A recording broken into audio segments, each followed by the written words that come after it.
नमस्कार, स्वागत है आप सभी का। आप देख रहे हैं अगले हफ्ते की तैयारी। हमारी इस खास पेशकश में हम आज के बाजार का, इस पूरे हफ्ते के बाजार का ब्यौरा देंगे और इस आधार पर करवाएंगे आपकी विशेष तैयारी और साथ ही आपको बताएंगे कि अगले हफ्ते कहां पर आपको नजर रखनी है।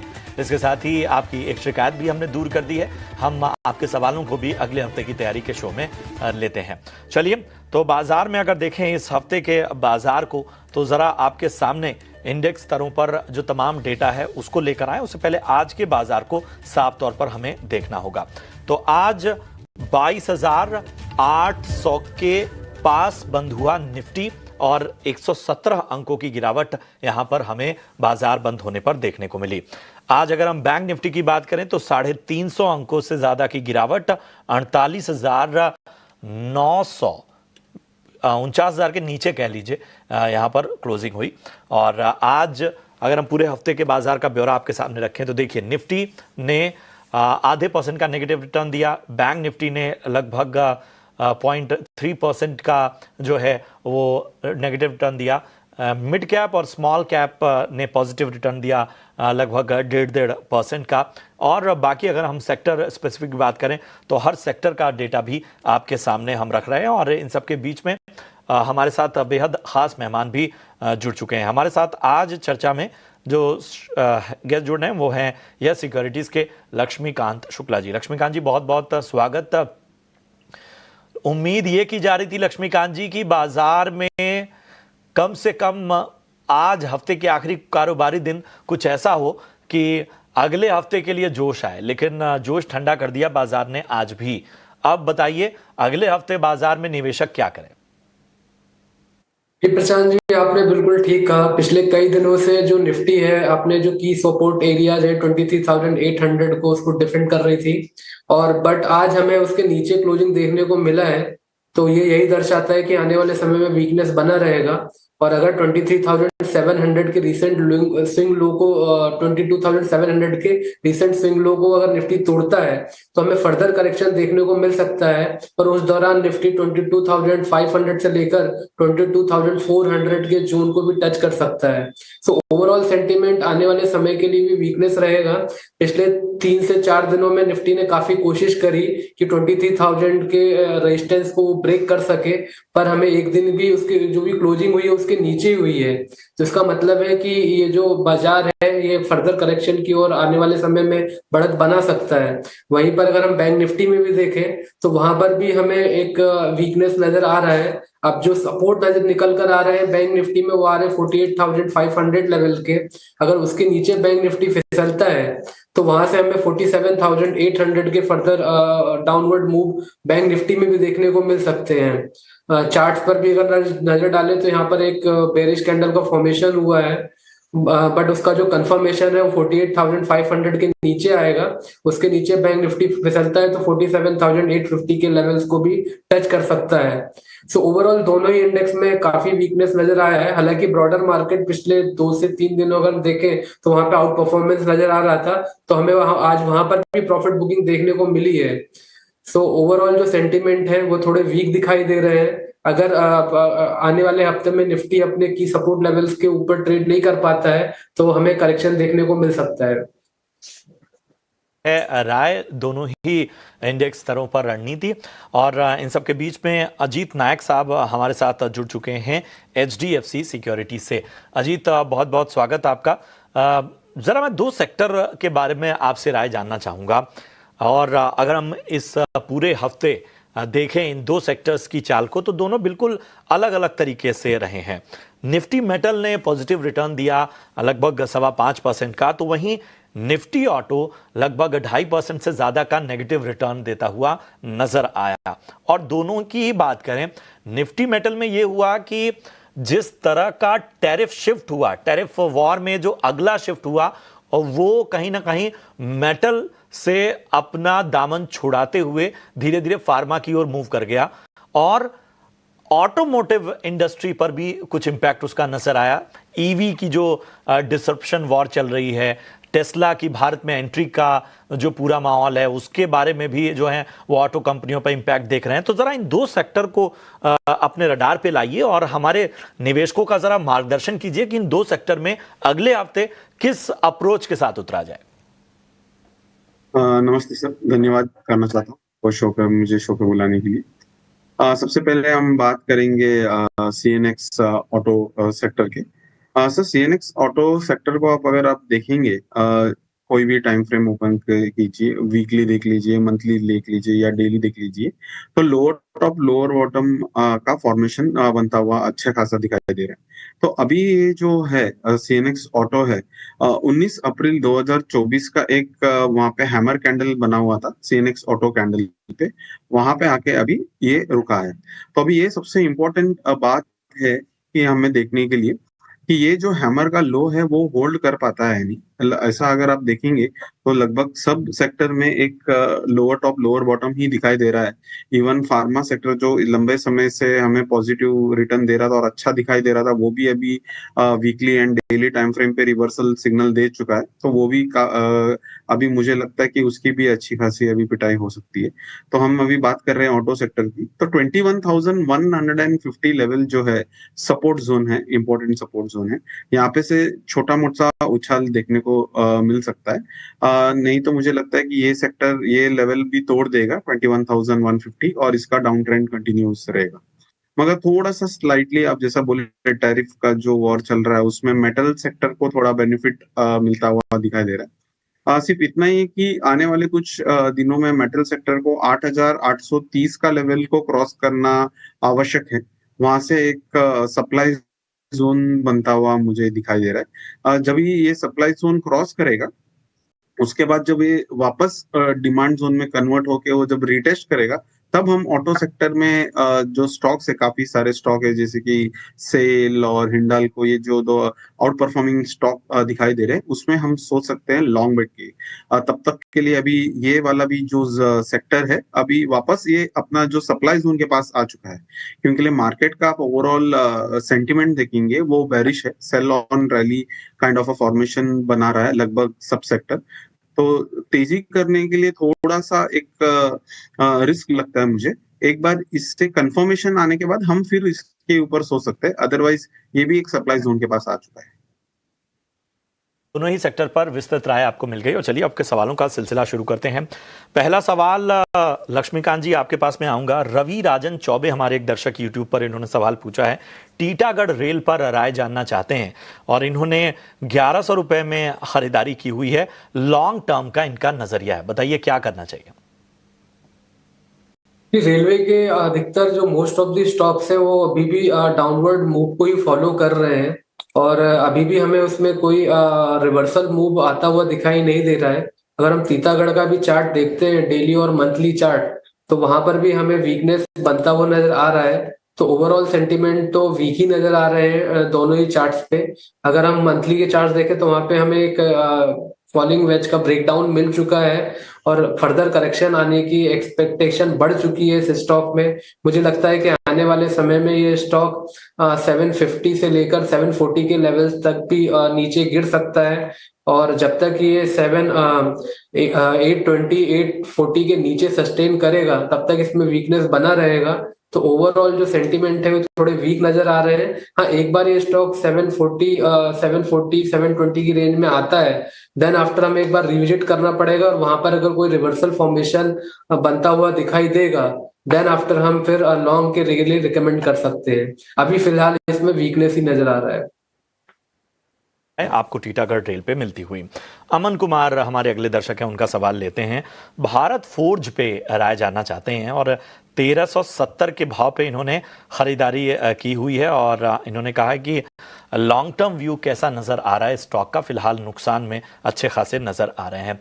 बताइए Ajit ji, Bharat Forge long term view आपकी राय। सर, भारत फोर्ज भी एक मंथली डिमांड के आसपास है, काफी दिनों से इस पे ट्रेड कर रहा है और मेरा एक्सपीरियंस ये रहा है कि कोई भी डिमांड जोन पे जैसे कोई भी स्टॉक या कोई भी इंडेक्स ज्यादा दिन ट्रेड करता है तो डिमांड जोन उसका वीक हो जाता है।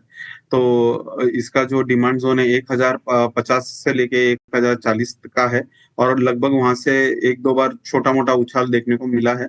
और इसका लॉन्ग टर्म चार्ट भी मुझे लगता है थोड़ा खराब हो गया है। और ये डिमांड जोन को अगर ये ब्रीच करता है वीकली डेली क्लोजिंग बेसिस पे, तो लगभग 950 का सपोर्ट जोन नेक्स्ट है, वहां तक भी एक बार आ सकता है। तो मुझे लगता है कि निवेशक को अभी जो भी डाउन ट्रेंडिंग स्टॉक है, लगभग ऑलमोस्ट 80 टू 75% स्टॉक जो है वो डाउनवर्ड जर्नी चालू कर चुका है, तो उसमें अभी अपना वक्त और पैसा बर्बाद ना करे, थोड़ा दूर ही रहे। एक अच्छा बेसिंग फॉर्मेशन, एक अच्छा reversal formation weekly time frame पे बनने के बाद ही हम छोटा मोटा रिस्क टेस्ट करके फिर स्टॉक में एंटर करना चाहिए तेजी की तरफ से। नहीं तो मुझे लगता है हर एक जो रैली आएगा वो एक सेल ऑफ के लिए ही अपॉर्चुनिटी देगा। आपको मिलती हुई भारत फोर्ज पे प्रदीप सिंह का सवाल लेते हैं और पंजाब नेशनल बैंक यानी पीएनबी पर आए जानना चाहते हैं। 92 रुपए की इनकी खरीद है, 1000 शेयरों की संख्या इनके पास है। बताइए लक्ष्मीकांत जी, पीएनबी में क्या किया जाए? बहुत सारे रिटेल इन्वेस्टर्स पीएनबी में खरीदारी करके बैठे हुए हैं। देखिए, पीएनबी में कुछ दिनों पहले पॉजिटिव डाइवर्जेंस बना था और वहां से हमें एक पुल बैक मूव भी आता हुआ दिखाई दिया था। और पिछले 2 से 3 दिनों का अगर फॉर्मेशन देखें तो वहां पर हमें एक तेजी दिखाई दी थी। हालांकि आज यहाँ पर एक हल्की सी प्रॉफिट बुकिंग आती हुई दिखाई दे रही है, बट जो ओवरऑल जो मेजर ब्रेक थ्रू है वो इस स्टॉक को मिलेगा 102 के ऊपर। 102 के ऊपर फॉलिंग चैनल का ब्रेकआउट का एक्सपेक्टेशन किया जा सकता है। अगर ये स्टॉक 102 के ऊपर निकलता है देन आफ्टर में 112 से लेकर 115 के लेवल्स आने वाले समय में दिखाई देंगे। पर जैसा कि मैंने बताया कि आज ही यहाँ पर इसने 20 डीएमए का रेजिस्टेंस ले लिया है, जो कि दिखाई दे रहा है 95-96 तक। तो मुझे लगता है कि जब तक ये स्टॉक 96 के ऊपर सस्टेन नहीं होता है तब तक इसमें बिकवाली बनी रहेगी। अगर ये अपने करंट स्विंग लो को तोड़ता है जो कि 90 के आसपास दिखाई दे रहे हैं, तो हमें further weakness Punjab national bank में आती हुई दिखाई दे रही है, जो कि इस स्टॉक को पुश कर सकती है अपने निचले स्तर पर, जो कि दिखाई दे रहे हैं 78 से लेकर 80 के लेवल पर। सो मुझे लगता है कि अभी करंट लेवल पे बाइंग ना करके थोड़ा सा वेट करना चाहिए। 96 के ऊपर सस्टेन होता है तब हम मेजर ब्रेकआउट का इंतजार कर सकते हैं, और जब ये स्टॉक 102 के ऊपर निकलेगा तो हमें अच्छी खासी बढ़त देखने को मिल सकती है। तो थोड़ा सा आपको धैर्य यहाँ पर दिखाना होगा। चलिए बढ़ते हैं आगे। विजेंद्र सिंह हमारे अगले दर्शक हैं और इनका सवाल लेते हैं। शिपिंग कॉरपोरेशन ऑफ इंडिया इन्होंने खरीदारी करके रखी हुई है, 300 के भाव पे 100 शेयर इनके पास हैं। 300 के भाव के हिसाब से एससीआई कैसा लगता है अजीत? सर एससीआई भी टोटली एक डाउन ट्रेंड फॉर्मेशन के पास है, और एक जो 2 दिन पहले एक इसमें engulfing bullish pattern daily time frame पे बना है, और उसके वजह से थोड़ा सा एक बाउंस इसमें एक्सपेक्ट कर सकते हैं।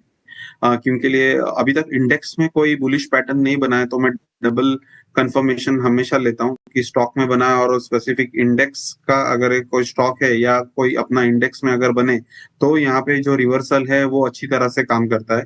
हाँ, अगर इसमें एक बाउंस आया और ये 147 का जो सपोर्ट लेवल है उसको अगर ब्रेक नहीं करता है, तो ऊपर में 183 और 190 का एक सप्लाई जोन है, वहां पे एक टेस्ट जरूर कर सकता है। मगर ओवरऑल चार्ट पैटर्न वीक है, इनका जो लिया हुआ भाव इसके लिए उनको काफी पेशेंट रखना पड़ेगा, और लगभग मुझे लगता है 6 से 8 महीना भी लग सकते हैं वापस रिवाइव होने के लिए स्टॉक को, क्योंकि बहुत ही ज्यादा ये स्टॉक ओवर स्ट्रेच हो चुका था और उसी का ही करेक्शन हो रहा है, और ये टाइम और प्राइस वाइज दोनों करेक्ट कर रहा है। तो मुझे लगता है कि छोटा उछाल देखने मिलेगा, और वो उछाल में अगर वो एग्जिट कर पाए तो ठीक है, नहीं तो वापस से डाउन ट्रेंड रिज्यूम कर सकता है।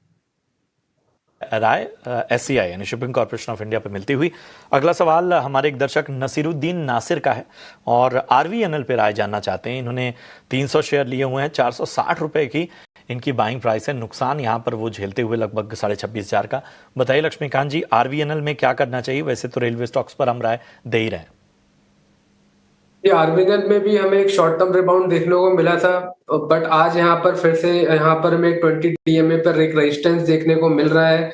जो कैंडल स्टिक फॉर्म हुई है वो शूटिंग स्टार पैटर्न है, जो कि सेलिंग प्रेशर दर्शाता है स्टॉक्स में। सो ओवरऑल अभी भी वीकनेस बना हुआ है अनटिल अनलेस एक डिसाइसिव मूव ये स्टॉक 410 के ऊपर नहीं देता है, तब तक इसमें सेंटिमेंट वीक ही रहेगा।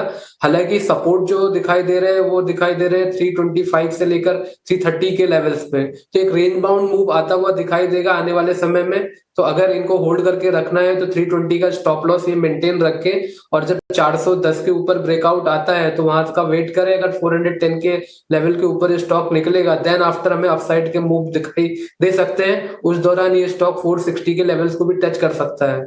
सो फिलहाल 320 के स्टॉप लॉस के साथ ये होल्ड कर सकते हैं। राय आपको मिलती हुई। चलिए बढ़ते हैं आगे, एक अहम खबर की ओर बढ़ते हैं। एनएसडीएल का 3000 करोड़ का आईपीओ अप्रैल में आ सकता है। खबर पर ज्यादा जानकारी दे रही हैं अंजलि पलोड। जरा ये जानकारी लेते हैं, फिर आगे चर्चा बढ़ाएंगे। जी हाँ, सूत्रों के हवाले से खबर ये है कि एनएसडीएल अर्ली अप्रैल में अपने शेयर्स लिस्ट करेगा, यानी कि अपने आईपीओ को डेब्यू करेगा।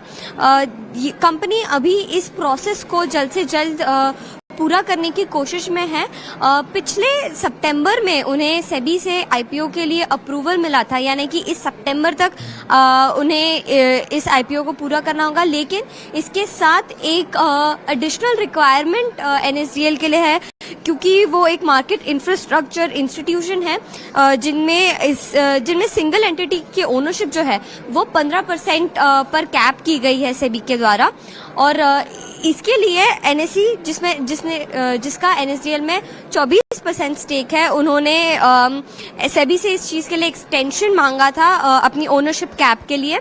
तो अब अप्रैल में सेबी के जो एडिशनल रिक्वायरमेंट्स एक एमआईआई के लिस्टिंग के लिए होते हैं वो पूरे होने वाले हैं। इसलिए कंपनी चाहती है कि अप्रैल के पहले वो अपने शेयर्स को लिस्ट कर दे। अब अगर हम आईपीओ की डिटेल्स की बात करें तो पूरा आईपीओ जो होगा वो ऑफर फॉर सेल होगा, जिसमें 6 शेयर होल्डर्स अपने शेयर्स अपने स्टेक को डाइल्यूट करेंगे, जिसमें कि है एनएसई, आईडीबीआई, एचडीएफसी बैंक इन स्टेक होल्डर्स में से है।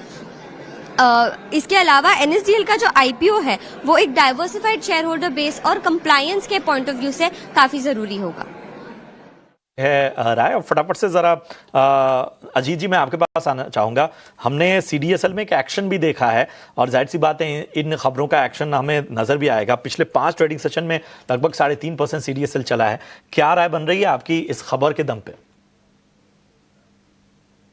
तो ओवरऑल चार्ट पैटर्न देखे तो एक जो डेली टाइम फ्रेम जोन का डिमांड है उसके पास आया था, वो लगभग 1173 से लेके 1117 तक का है। उसी का इसको रिएक्शन दिखने मिला।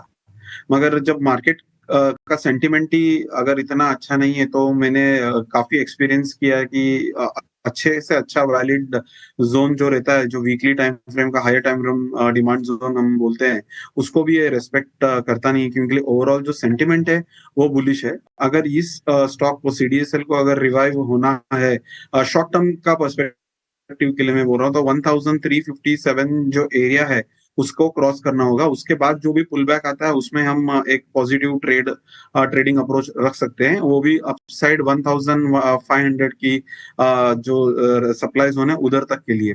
मुझे थोड़ा डिफिकल्ट लगता है कि ये स्टॉक 1500 को क्रॉस करता हुआ आगे बढ़ेगा। इसके लिए कंफर्मेशन के लिए वेट करें। पहले 1350 का रेजिस्टेंस जोन को ब्रेक करना चाहिए, पुल बैक पे फिर हम सोच सकते हैं। फिलहाल के लिए ट्रेंड अभी भी इसका वीक ही है। चलिए, तो ये है राय आपको मिलती हुई। और अब बढ़ते हैं अपने खास सेगमेंट वीआईपी शेयर्स की ओर।